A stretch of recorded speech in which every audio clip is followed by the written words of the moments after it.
Hey guys, it is Tristan with Nerdouts Newsstand, and today we are going to talk about Suicide Squad in some depth. We're going to talk about if it was a failure, if it is a failure, and we're going to look at the numbers that came out for the streaming service and compare them to Black Widow, Wonder Woman 84, and Justice League Snyder Cut. So there's going to be a lot, but it's all worth it. I know we talked about it a little bit yesterday in my stream, but I want to kind of expand upon at least the HBO Max numbers. Now, those have came in through Samba TV, and a lot of it is not being, told by HBO Max because they normally just don't. And neither usually does Disney Plus or Netflix. But luckily, we have these third parties that kind of give us an idea as to compare them, right? So, honestly, the winner in all of this, and I know we're talking about the Suicide Squad, but the winner in all of this is Mortal Kombat.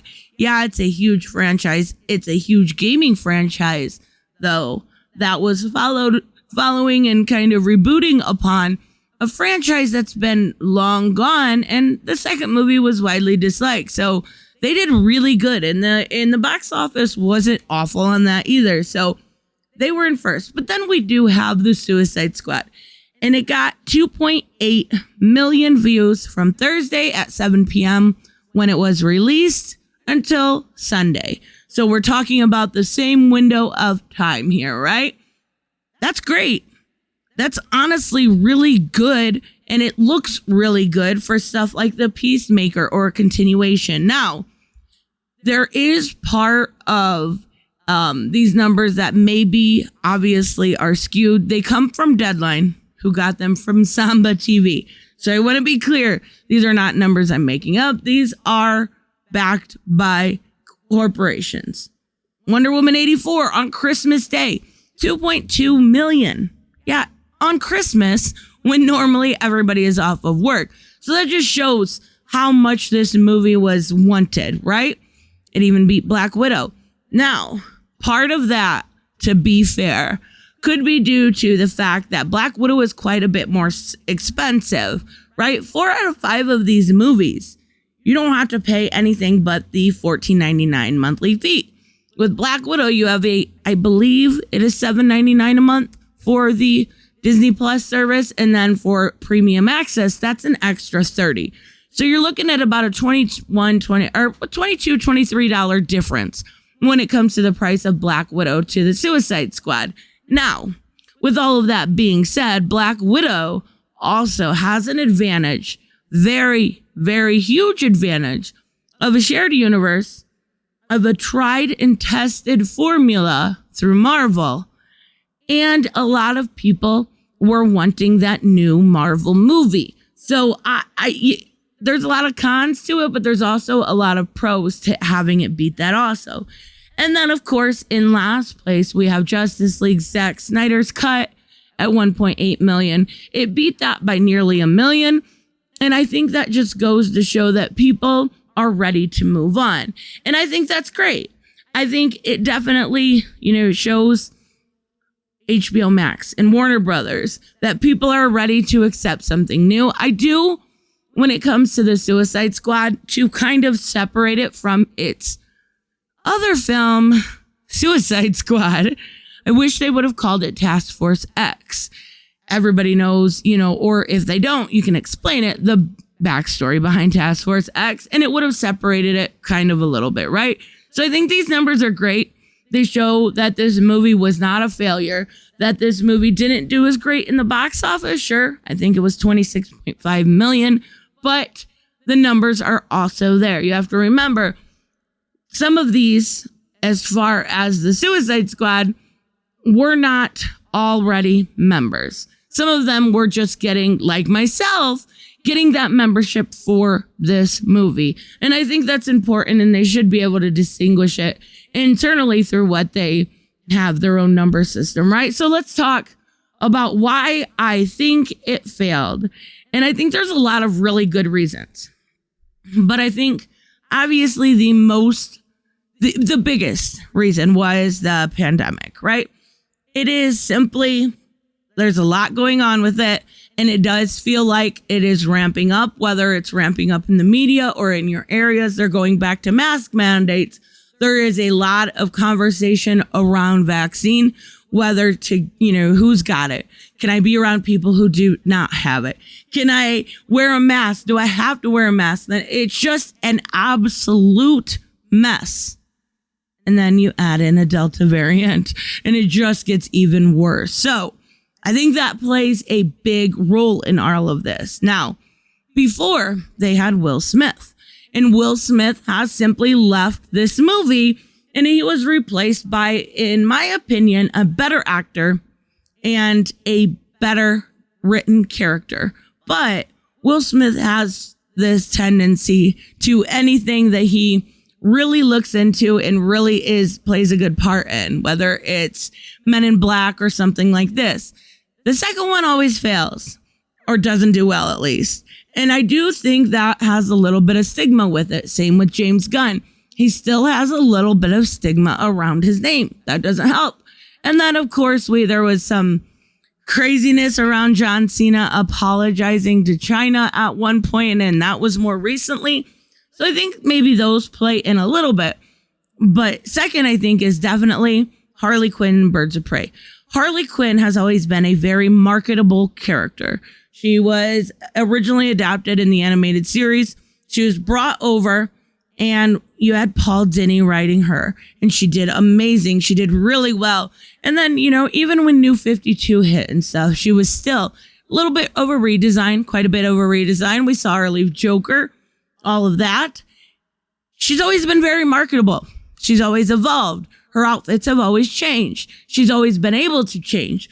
But one thing you cannot go back on, and that's what I'm afraid of DC Comics is making the same mistake again, is getting rid of 100% or trying to the male gaze. That's important to men, and it should be important to women also, to be feminine, to feel beautiful, to look beautiful. Harley Quinn and Margot Robbie, for that matter, are beautiful characters. And when we were told Birds of Prey again, over and over again, this wasn't about the male gaze. I'm not even, in my opinion, she looked hot anyways. Like, she looked beautiful anyways. Why did they need to go about saying that kind of stuff, right? We also had Ewan McGregor talking about it. I'm not saying that's a huge part, but I think it lost a little bit. Harley Quinn lost a little bit of her marketability. And I'm afraid with having Riley Rossmo on the title of DC Comics, they're doing the same. They're only doing damage to that character and they don't even realize it. So I do think that had a little bit to do with it. Not near as much, but still. Also, a big deal is the hard R. You can't have teenagers that are out going, to go see this movie if they're going on a date or going with their friends. They have to have their parents buy the ticket. But I do think that also may have helped boost the numbers over on HBO Max, because you don't need a license or to prove your age to buy HBO Max. So if the kids really wanted to see it, it was right there. It was right there. You could just buy it. So I do think that probably helped in one way and hurt in another. But this, the full frontal nudity, the over-the-top gore, absolutely belongs in a Task Force X or Suicide Squad movie. Absolutely it does. But it also may hurt your box office. And generally, when you're looking at box office statistics, and I'm saying generally, obviously not every case is this way, but hard R movies like this tend to do a little worse. There are outliers. There are different cases. But for the most part, hard R movies do not actually gross as much. Except for, Deadpool did pretty good. I will say that. But also the character roster. I think that actually was a detriment to this. The original movie did have characters besides Harley Quinn that people knew. And to add on top of that, we knew there was cameos going in. There was a Batman cameo. There was a Flash cameo. We knew those people were going to be in there. That would have helped a lot. Think about if the Suicide Squad was fighting against Superman. it would have been huge. It would have been grossing an amazing amount for DC if they would have got Henry Cavill versus Suicide Squad. It would have been huge. It would have absolutely been awesome. But with the character roster that they had, it was hard to work with.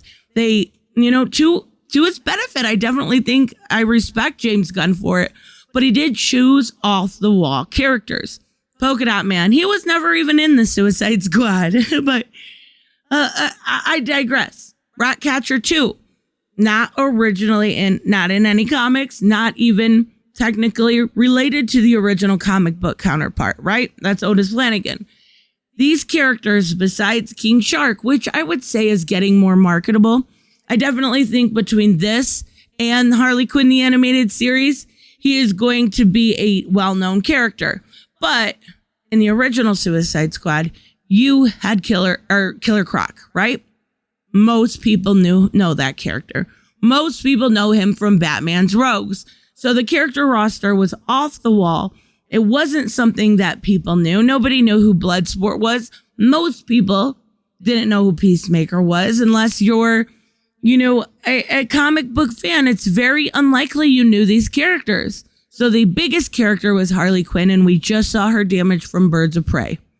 That would have been a hard spin and a hard way to actually market. And then, of course, HBO Max. I think that's a damned if you do, damned if you don't kind of situation, right? Because it does help with numbers like for younger groups. It absolutely does. But if you do it basically theatrical release only, you're also going to get all of those numbers that would have been from HBO Max. It's available for 31 days. It's clearly already on the market for piracy. And we saw Black Widow within minutes of being released on pirated websites. People were able to get it within the first 24 hours. Same for the Suicide Squad. And that's a shame. I don't want to see anybody, that's worked on this project that's been, whether they're an actor or their makeup or their lights or their camera or their James Gunn himself. These people deserve to get paid, right? So it's with HBO Max, it's damned if you do, damned if you don't. And there's a lot of other reasons, smaller reasons, but I think these are pretty much the main reasons. So at the end of the day, we're asking, did it fail? Did it fail? Actually, I know I put why did it fail, but clickbait. It's actually not clickbait. It's not my thumbnail. I don't know why I said that. Did it fail? I would say no. I do see this moving forward besides Peacemaker.